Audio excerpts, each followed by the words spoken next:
Pirated SPG. Striktong patnubay at gabay ng magulang ang kailangan. Maaaring may masiselang tema, lengguwahe, karahasan, sexual, horror o droga na hindi angkop sa mga bata.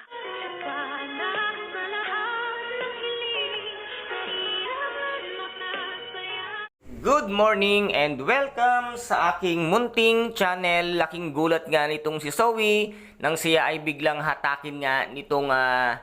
si Dax sa paglabas niya nga dito sa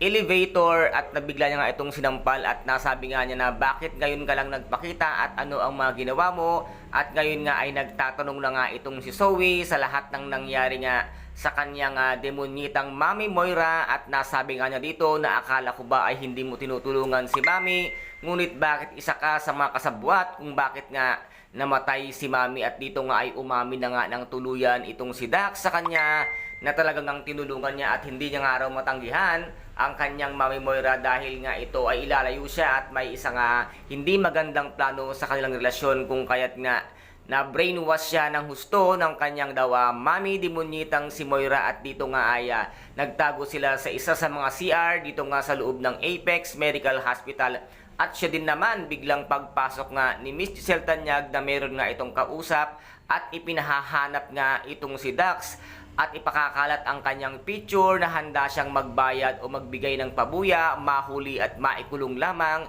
itong ang si Dax. Kaya gulat naman silang dalawa at dinig na dinig nila kung ano nga ang ipinag-uutos nitong ang si Miss Giselle Tanyag sa mga pulis, at dito nga ay biglang naulanigan nitong si Miss Giselle Tanyag na may tao nga sa loob ng CR. Kaya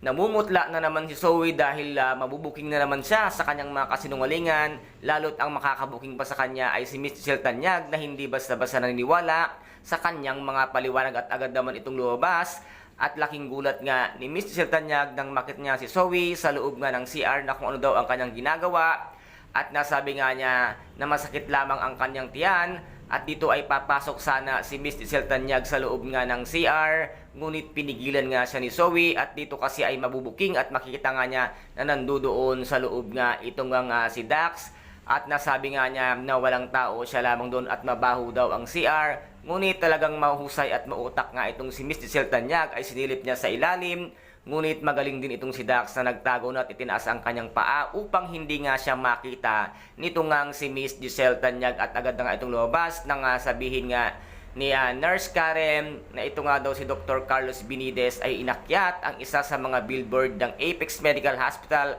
at ngayon nga ay nahulog ito at nasa critical na kondisyon. Kaya't agad-agad din namang sumunod nga itong si Zoe upang puntahan nga ang kanyang dad Carlos, at sinundan din siya agad-agad dito ang kanyang boyfriend na si Dax, at sinabing wag nang pumunta at wag nang makisawsaw dahil madadamay lang siya, at wala silang kaalam-alam ng isa sa mga doktor ng Apex ay nakita na magkasama nga itong si Dax at si Zoe, at yumakap pa nga itong si Zoe dito nga sa kanyang boyfriend na si Dax. Nako Zoe, booking ka na naman sa iyong kalokohan. Ngayon ay bubunyag ang katotohanan na ikaw at si Dax ay mayroon ngang tunay na relasyon. And guys, ito po ang ating pakaabangan. I-booking kaya ng isa sa mga doktor si Zoe nang matapos na ang kanyang kalokohan. At guys, at kung nagustuhan po ninyo ang aking videos for today, paki-subscribe na lamang po ng aking channel, paki-like and share para maging update kayo sa lahat ng gagawin kong videos. Maraming salamat po. Ingat, God bless, and